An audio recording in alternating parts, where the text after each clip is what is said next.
Hello, how you doing? Good?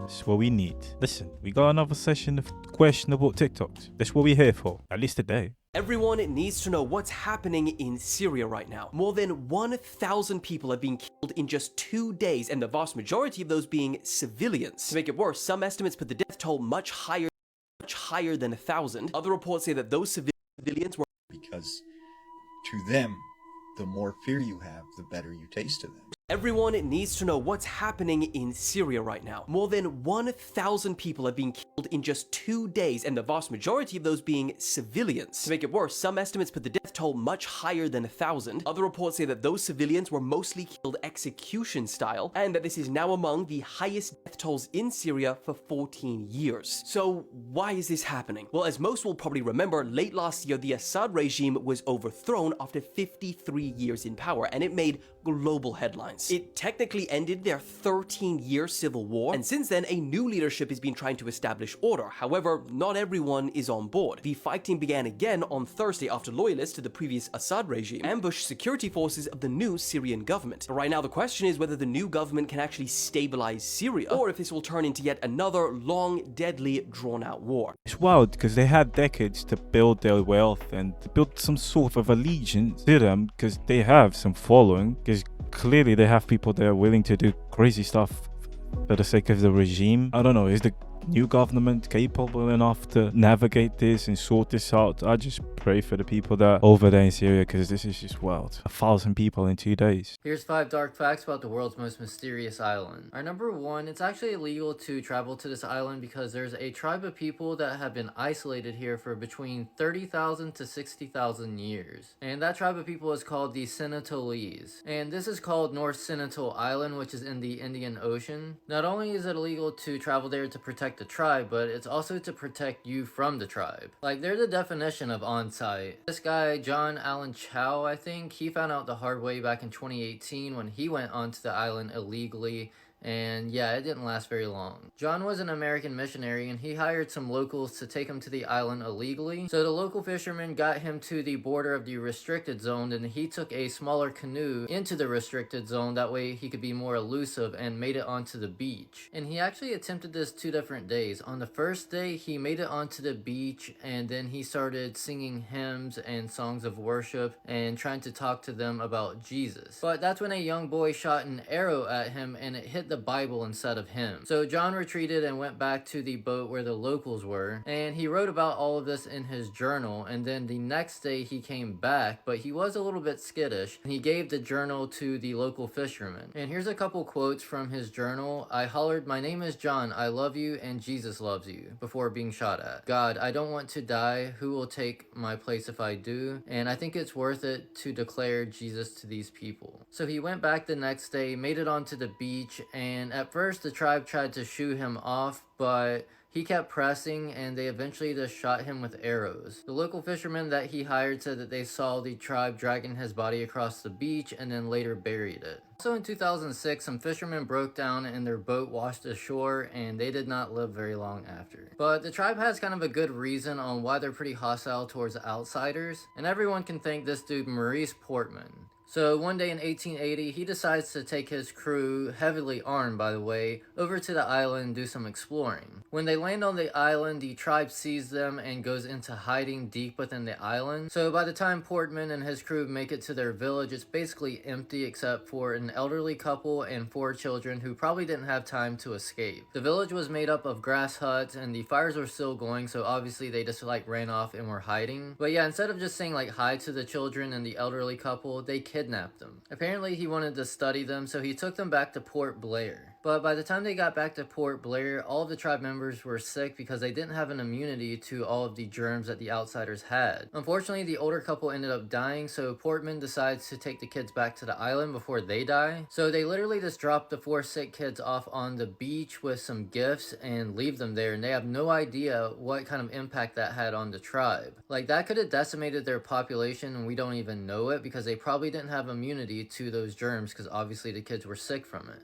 So I feel like it's pretty understandable why they're pretty hostile towards outsiders. There was one peaceful interaction in 1991 when a group of people trying to make contact with them gave them some coconuts, which they really loved because coconuts don't grow on that island. But this took years to get to this point. Like, that same group would bring them coconuts for like years leading up to this, and it was never peaceful. They were always like shoot off with arrows. But on this occasion, they were bringing coconuts as usual, and one of the young hunters had a bow pointed at them, but the lady next to him like lowered the bow, and so he like buried the bow to show that I guess he wasn't going to use it. And then this whole interaction happened where they were able to go like basically face to face with them. But after a while, one of the tribe members gave them the signal that they're ready to wrap things up by being like this with a knife, and they're like, okay, we're going to get off the island now. Another interesting thing is no one knows their language. Even local tribes that are nearby that have tried to interact with them don't understand them either. After the 2004 tsunami, the Indian government who protects the island wanted to make sure they survived. So they flew a helicopter over to see if they see any activity, and they did notice that the tribe was alive, and not only that, they were shooting arrows at the helicopter. I think it's pretty cool though. They're like a living piece of history, and they are just trying to defend their lifestyle because they know what will happen if people come onto the island. Even if they're trying to be friendly, it could really just disrupt everything that they've had for thousands of years. But what do you think? Do you think we should try to introduce technology to them or just leave them alone? Yeah, definitely don't try to introduce technology to them. They don't need that stuff. Just leave them alone. And that guy Maurice almost wiped out the whole island with that little stunt of his just for some studying. I don't know what to tell you, man. Even though I'm Christian, I don't think I'll be courageous enough to just go into that island and try to spread the word of Jesus. But then again, that's why I'm not a priest or a pastor, whatever you want to call it.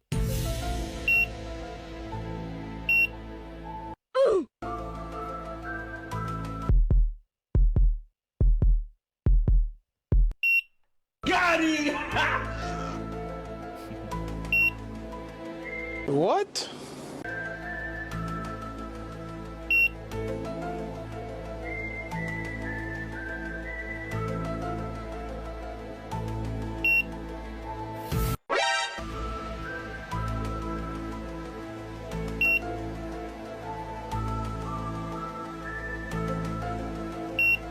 I know you fucking lying, bitch! Easy! Say what?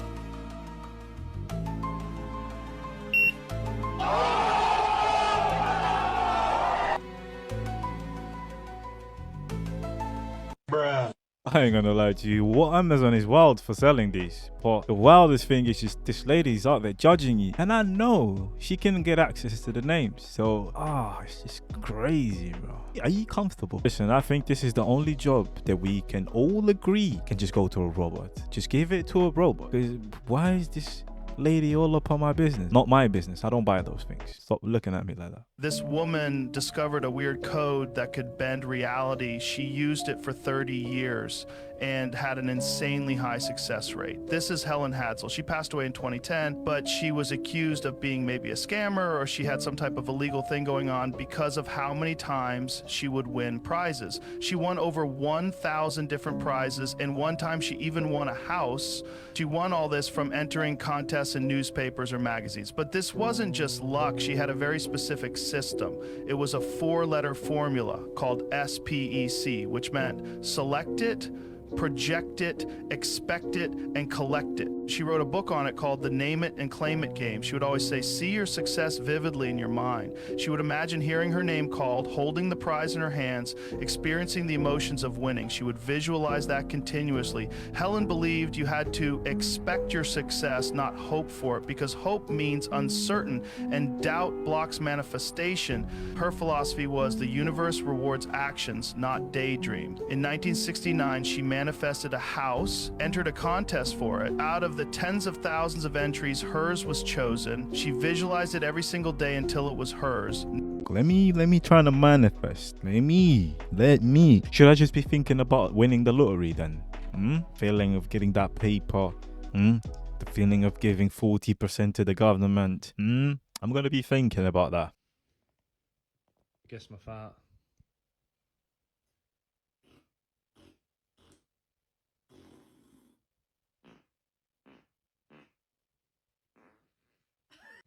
Baby, guess the fart. Guess my fart.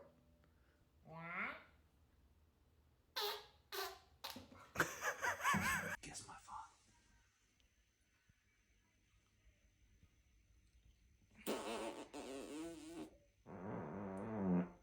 I was pretty close. Guess my fart. Round 2.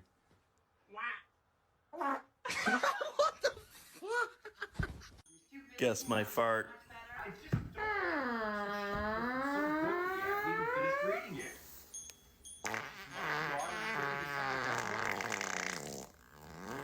I can't make that noise with my mouth.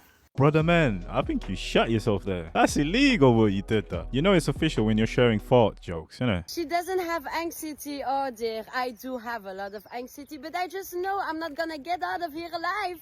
So I might as well enjoy it, right? Right?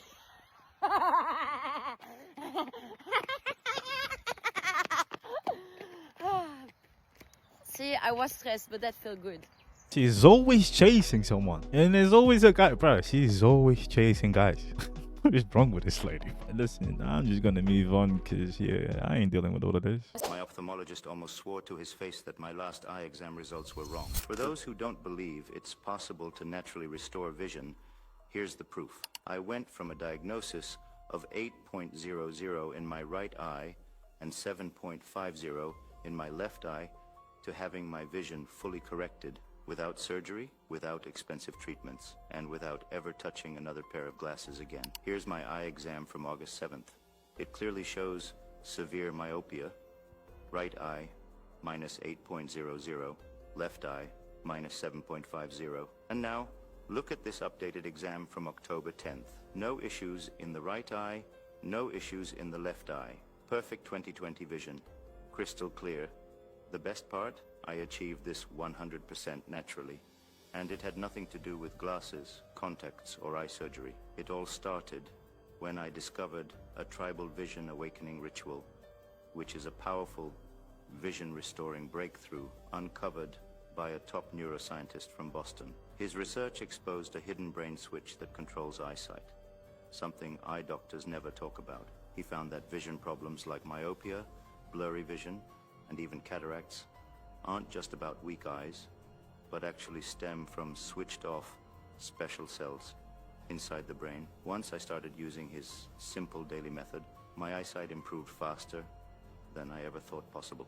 I can't explain all the science behind this breakthrough, but I'll leave a link to the video presentation that shows exactly how it works and how you can do it too. Just tap the button below to watch it now, before it gets taken down. Just lying to the people for no reason, bro. Nah, this is crazy, bro. There's always been scammers about, but this is a whole new level. Because now you can use people's faces to seem like they're saying it's crazy, bro. Just lying to these people, man.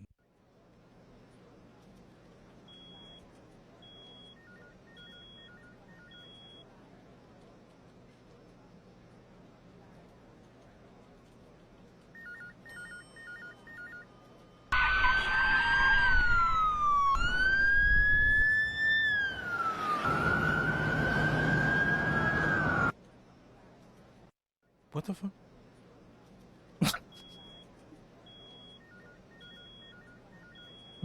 He's just gonna walk that off, bro.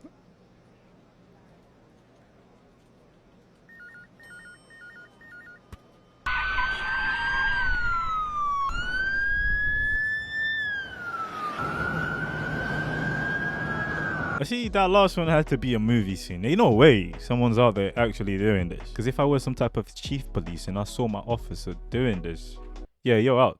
You're unemployed now. Bikes isn't for everyone. You see, bikes, you need to be paying attention 100% of the time. If your awareness isn't the greatest, don't drive bikes. Lego Ferrari SF24.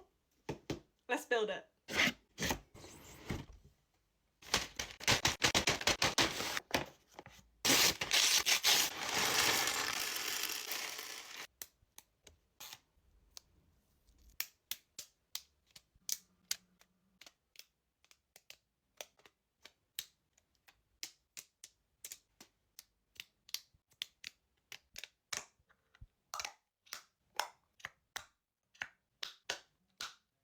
I am mesmerised. The suspension is insane, and it also has DRS. You can also take off the top. Inside you have a working engine. What should I build next? Bro, I'm jealous. You know, there was always a kid on the block that had these. Just had these on this room. You know what? I'm gonna give this to my kid, bro. Y'all can call me out on that one if I don't do it, man. I'm jealous of this girl, though. I want this, man. I want this. America has a new gun, and it's one that uses facial recognition and fingerprint scanners. It's called the BioFire Smart Gun. It's the first to actually hit the market, and it's more controversial than you think. You see, to try and push for more firearm safety, this gun only works when its registered owner scans their face or their fingerprint, and the gun locks and becomes unusable as soon as it leaves their hand. It's also trickier to build one of these than you think, because it's not just a gun with a fingerprint scanner slapped on the top. It's actually the first gun ever to not rely on a physical trigger mechanism, but rather it sends an electrical signal to fire the bullet, and it can only get that signal if it's in the owner's hands. But also because of that, it's roughly twice the price at $1,500. Gun control advocates think it's a great idea, saying at least it can't be used in the wrong hands like a child or a criminal. But some firearm enthusiasts not so keen. They fear that this technology could malfunction when you need it the most, or could be used as a slippery slope for more gun control laws over time. So the question is, what do you guys think? Is this the gun that America needs or not? I mean, it's a good argument that this leads to more strict gun laws. They got a case there. And listen, this technology is only going to evolve, so I think you're good now. If it really works, though. But yeah, it would just drastically prevent a whole bunch of accidents just right there. It's good. And if you think 1,000 for a gun like this, with this type of mechanism, is a lot, you're bonkers. I know you can buy a gun for $20 in America, but yeah, man, out here, people pay those prices for a normal gun. If you've ever seen mafia movies like The Godfather or Goodfellas or even The Sopranos, then you probably thought, oh, it'd be so cool to be in the mob. But what if you worked your way into the mafia, unalived a bunch of people, and then got caught by a Google streetcar? This is wild. Okay, so this guy, his name is Gamino. And Gamino, he's in his 40s, he's from Italy, and Gamino's also kind of a hard ass. He's the crime boss of this mafia clan in Sicily. And he's caught up in a feud with another mafia in the area, so he's doing all kinds of illegal stuff. Like sometimes, blam, blam, he's gotta take a few guys out, because that's what you gotta do when you're up in that mob shit. And like at one point, he's allegedly involved in murdering an anti-mafia judge, which they do by placing a bomb in the guy's car and kaboom, no more judge. So yeah, Gamino's hardcore. He doesn't play around. And because he lives this crazy mob life, that also means he's in danger of either getting unalived or getting busted. And one day, in 1998, Gamino was hiding out in Barcelona, and it finally happens. Bam! He gets busted. And I believe this is his mugshot. And so he gets shipped back to Italy so that he can go to trial, he gets found guilty, and they throw him in an Italian prison. And so Gamino's there for a few years, serving his time, lying low. But here's the thing with that. Gamino doesn't really like prison all that much. Like, it's not for him. So then, in 2002, something kind of crazy happens. An Italian film production company decides to shoot a feature film, and this movie is set in a prison, so they need a real prison to film in. And so this correctional facility that Gamino's in, I guess they decide to rent out their place to this production company. So then this big film crew comes to the prison and they set up all their equipment and they got all these actors and these extras and they start filming this movie there. And so suddenly all these random people are just floating around all the buildings and the whole prison gets pretty chaotic. And I guess one of the prisoners starts thinking, you know, with all this chaos going on, it feels like it's the perfect time to escape. And so boom, this dude suddenly starts trying to scale the walls. So then pow, the guards hit the alarms and the alarms are all going off and they all rush to the wall to try and stop this one guy from escaping, and this creates a ton of calamity. And Gamino's watching all this and he's thinking,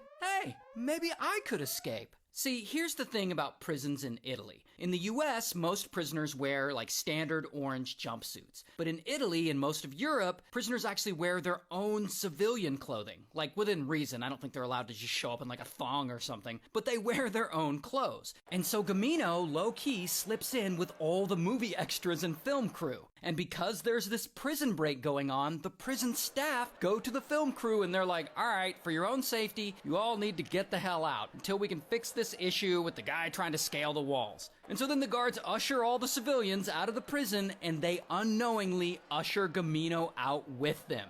It's so stupid, it's almost genius. Regardless, now he's finally a free man.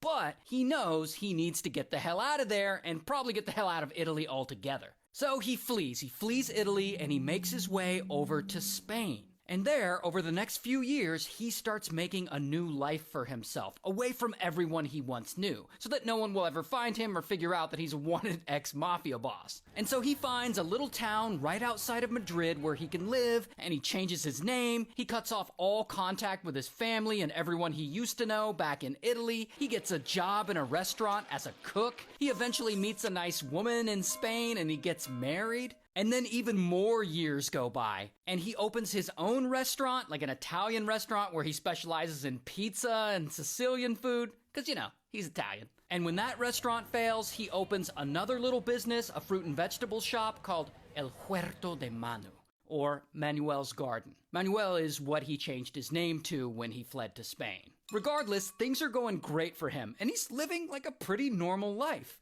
Meanwhile, back in Italy, it's like 2014 at this point, and the Italian feds are still looking for him. In fact, Gamino is of the top 100 most wanted people in Italy. But like, who knows if they'll ever find him? Until... It's now 2018, and 2 decades have passed since this all started. And Gamino, he's almost 60 now. And one day, he's standing outside his fruit and vegetable shop and he's chatting with another guy. And that's when one of those Google Street View cars drives by. One of the ones with the little cameras on top. And Gamino either doesn't notice or he doesn't care. Because at this point, like, who cares if he gets his picture taken? He's been on the run for 20 years. No one has been smart enough to catch him yet. In fact, this same year, randomly, Gamino gets into an argument with a guy, a city official, and later he spots that same guy in a local store buying a lottery ticket. And Gamino's still so mad that he walks up to the dude and pow, he slaps the shit out of him. And this is actual surveillance footage of it happening. I obviously can't show you the actual violence because, you know, I'm tired of my videos getting removed, but you get the point. Anyway, afterwards, Gamino threatens to unalive the guy before he ultimately walks away. I guess he's still got that mafia in him. Now, it's insane to me that he even takes this risk, knowing that he's still technically a wanted man, and that if he ever gets found out, he'll go to prison for life. Regardless, Gamino does get in trouble for this. I guess the other guy presses charges, and they go to trial, and Gamino ends up getting a small fine.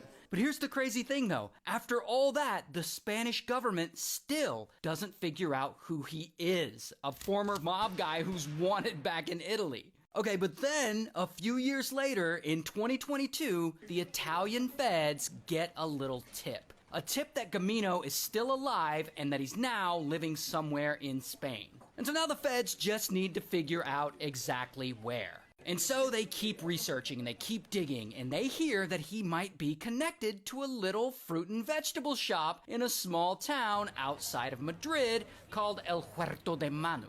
And so they look this place up, and that is when they see it. On Google Street View, standing outside the shop, is Gamino. He's right there on the right in the beige shirt.